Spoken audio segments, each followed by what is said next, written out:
গত অধ্যায়ে আমরা সূরাতুল কলাম থেকে আলোচনা করেছিলাম। তার পূর্বের জুমায় সূরাতুল মুলক থেকে আলোচনা করেছি। একেবারে প্রাথমিক পর্যায়ে সূরাগুলো সম্পর্কে বিষয়বস্তু সম্পর্কে আমরা কিছু ধারণা দিচ্ছি।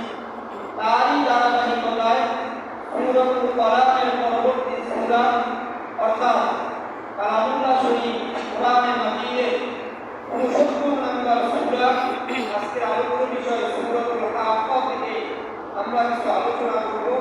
আল্লাহ রাব্বুল আলামিন যেন এই আমল আলোচনার ভিতরে কোনো বিষয় থেকে আমল উঠে থাকে, তাহলে সেই বিষয়গুলোর উপরে আমাদেরকে আমল করার তৌফিক দান করুন। আমিন। এখানে খুবই আশ্চর্য একটি বিষয় আলোচনা করি, সেটা হলো সূরাতুল মুলক, সূরাতুল কলাম এবং হাক্কা। এই আয়াতের এই সূরাগুলোর তাৎপর্য তারতিবের ভিতরে যে একটি নৈপুণ্যতা, নিপুণ একটি মিল আল্লাহ রাব্বুল আলামিন করেছেন। সূরাতুল মুলকের ভিতরে আল্লাহ তাআলা নিজের কথা আলোচনা করেছেন, আল্লাহ পাকের কথা আলোচনা করেছেন, আল্লাহ পাক কুওয়া তাওহীদের কথা বর্ণনা করেছেন, আল্লাহ পাকের শক্তির কথা আলোচনা করেছেন, আল্লাহ যে রাজা বাদশাহ এভাবে আল্লাহ রাব্বুল আলামিন আলোচনা করেছেন। সূরাতুল কলামের শুরুতে আল্লাহ রাব্বুল আলামিন সূরা মুলকে আল্লাহ পাকের পরিচয় দেওয়ার পর আল্লাহ পাক যে খালেক, তিনি যে স্রষ্টা, সেই স্রষ্টার ব্যাপারে, তিনি মাখলুকের ব্যাপারে, সৃষ্টি সূচনার ব্যাপারে অলম থেকে আল্লাহ পাক সৃষ্টি করেছেন, এরপরে তাকদীর বর্ণনা করেছেন, নিবদ্ধ করা হয়েছে, এই ব্যাপারগুলো আল্লাহ রাব্বুল আলামিন আলোচনা করেছেন। আল্লাহ পাকের সবচেয়ে মাহবুব, সবচেয়ে প্রিয় আল্লাহ নবী সাল্লাল্লাহু আলাইহি ওয়াসাল্লামের আখলাকের কথা, ওয়া ইন্নাকা লাআলা খুলুকিন আযীম, আল্লাহ পাকের সবচেয়ে মাহবুব, সবচেয়ে প্রিয়, সবচেয়ে বন্ধু, মাখলুকের ভিতরে সবচেয়ে উঁচু স্থানে যার মর্যাদা, সেই নবী মুহাম্মদ রাসূলুল্লাহ সাল্লাল্লাহু আলাইহি ওয়াসাল্লামের কথা আলোচনা করেছেন, সৃষ্টির কথা আলোচনা করেছেন। প্রথমে সূরাতুল মুলকের ভিতরে স্রষ্টার কথা, খালেকের কথা, সূরাতুল কলামের ভিতরে মাখলুকের কথা, আল্লাহ পাক সৃষ্টি কিভাবে সূচনা করেছেন, প্রথমে কি সৃষ্টি করেছেন, এগুলোর ব্যাপারে আলোচনা করেছেন।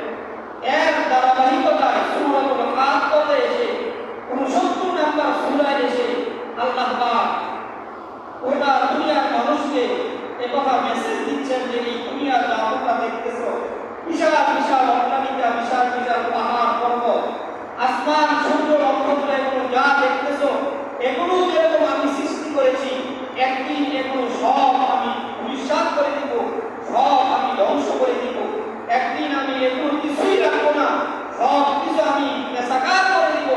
আল্লাহ পাক যে স্রষ্টা, আল্লাহ পাকের পরিচয়ের কথা যখন সূরা মুলকের ভিতরে করেছেন, এরপরে আল্লাহ পাক সৃষ্টির আলোচনা সূরাতুল কলামের ভিতরে করেছেন। এই সৃষ্টি যে একদিন থাকবে না, সৃষ্টি যে অস্থায়ী, সৃষ্টি যে স্থায়ী নয়, এই সৃষ্টি যে একদিন ধ্বংস হয়ে যাবে, একদিন এই পৃথিবী টিকবে না, পৃথিবীতে নিঃশ্বাস হয়ে যাবে, এমন সংঘর্ষ হবে। আল্লাহ রাব্বুল আলামিন এই কথাটাই সূরাতুল হাক্কার ভিতরে আল্লাহ রাব্বুল আলামিন মানুষকে কিয়ামতের নিষ্কাময় পরিস্থিতির কথা আল্লাহ রাব্বুল আলামিন সূরাতুল হাক্কার ভিতরে বর্ণনা করেছেন। হাক্কা এটা সূরার প্রথম আয়াতে এই শব্দটা থাকার কারণে অনেকে বর্ণনা করেছেন যে এই কারণে এই সূরার নাম সূরাতুল হাক্কা করা হয়েছে। এই সূরার ভিতরে দুটি রূপ আছে, এই সূরার ভিতরে 52টি আয়াত আছে। আমরা অল্প করে আমরা প্রথমের দিক থেকে আমরা আলোচনা করব। হাক্কা শব্দের অর্থ হলো সুনিশ্চিত, যেটা হাক্কা বলা হয় হক থেকে, হক এবং বাতিল। এই কারণে এই শব্দকে হাকিকুন থেকে হাক্কা শব্দ আনা হয়েছে। আর হাক্কা আল্লাহ রাব্বুল আলামিন বলতেছেন যে সত্যই সুনিশ্চিত একটি বিষয়, এটা অবশ্যই অবশ্যই সংঘটিত হবে। এই হাক্কা দিয়ে আল্লাহ রাব্বুল আলামিন কিয়ামত দিয়েছেন। কিয়ামতের বিভিন্ন নাম কোরআনের ভিতরে আছে। সূরাতুল কিয়ামা, আল্লাহ রাব্বুল আলামিন আলাদা একটি সূরাই বর্ণনা করেছেন সূরাতুল কিয়ামা। এরপর অন্যান্য জায়গায় 30 নম্বর পারায় সূরাতুন নাবা, এখানে নাবা দিয়েও কিয়ামতকে বোঝানো হয়েছে। এরপরে ইয়াউমুল হিসাব, হিসাব নিকাশের দিন, এটা বলেও কিয়ামতের কথা বোঝানো হয়েছে। কোরআনের ভিতরে এক এক ভাবে এক এক পরিস্থিতির উপরে নজর দিয়ে আল্লাহ রাব্বুল আলামিন কিয়ামতের ময়দানে যে পরিস্থিতিগুলো হবে এগুলোর এক একটা প্রতীক করে এক একটা নাম কোরআনের ভিতরে এসেছে। এখানেও একটা বিষয়ের প্রতি ইঙ্গিত করে কিয়ামতকে বোঝানো হয়েছে, সেটা হলো হাক্ক। হাক্ক মানে সত্য, হক, এটা সঠিক। এদিকে ইঙ্গিত করে কিয়ামতের নাম করা হয়েছে হাক্ক। সঠিক মানে বান্দা দুনিয়ায় যা কিছু করেছে, ইমাম নববী রাহমাতুল্লাহ আলাইহি বলেন, বান্দা দুনিয়ায় যা আমল করেছে কিয়ামতের ময়দানে তার হুবহু সঠিক প্রতিদান আল্লাহ রাব্বুল আলামিন বান্দাকে দান করবেন। বলেন সুবহানাল্লাহ। সূরাতুল জিলজালের ভিতরে আল্লাহ পাক বলেন, ফামান ইয়ামাল মিসকালা যাররাতিন শাররান ইয়ারা ওয়া মান ইয়ামাল মিসকালা যাররাতিন খায়রান ইয়ারা।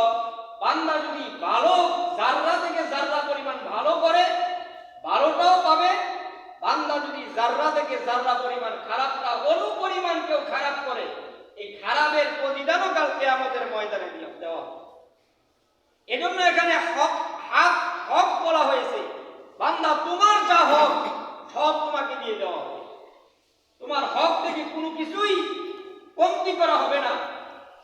আব্দুল্লাহ ইবনে আব্বাস রাদিয়াল্লাহু তাআলা আনহুমা বর্ণনা করেন, কিয়ামতের ময়দানে মানুষকে এমনকি কাফেরকেও যখন জাহান্নামে দেওয়া হবে, কাফের আল্লাহ পাকের এই বিচারের ফয়সালা দেখে কাফের পর্যন্ত শুকরিয়া আদায় করে বলবে আলহামদুলিল্লাহ। কাফের পর্যন্ত বলবে, আল্লাহ আপনি যে ফয়সালা করেছেন এটা উত্তম ফয়সালা, আমি আসলেই জাহান্নামে যাওয়ার যোগ্য, আমি জাহান্নামে যাইতেছি, কিন্তু আমি জাহান্নামে যাইতেছি আপনার রায় মেনেই যাইতেছি। আপনি যেই রকম ইনসাফের ফয়সালা আপনি আজকে আমার সামনে উপস্থাপন করেছেন, আল্লাহ আপনার বিরুদ্ধে আমার কোনো অভিযোগ নাই। আসলেই আপনি দুনিয়া থেকে নিয়ামত আমাকে দান করেছেন, নিয়ামতের আমি অযোগ্য ছিলাম, আমি আসলেই জাহান্নামে যাওয়ার যোগ্য, এ কারণে আমি জাহান্নামে যাইতেছি। একজন কাফের, মুশরিক, মুনাফিক, গুনাহগার পর্যন্ত আল্লাহ পাকের এই হকের এই বিচার ফয়সালার উপরে সন্তুষ্ট থেকে শুকরিয়া আদায় করে পরে জাহান্নামে যাবে। বলেন না আল্লাহ পাক এমন আদেল, এমন ইনসাফগার, এমন সুবিচারদার করান। আল্লাহ নবী সাল্লাল্লাহু আলাইহি ওয়াসাল্লাম হকের বর্ণনা দিতে গিয়ে আল্লাহ পাক কেমন সুবিচার করবেন। দুনিয়ায় যদি কোনো বকরির শিং থাকে, আরেকটা বকরির যদি শিং না থাকে, এরকম কোনো বকরি যদি একই জায়গায় বসবাস করে, যেই বকরির শিং ছিল সেই বকরি যদি শিং না থাকা বকরির উপরে শিং দিয়ে কোনো আঘাত করে, কাল কিয়ামতের ময়দানে দুটোটা বকরিকে দান করানো হবে।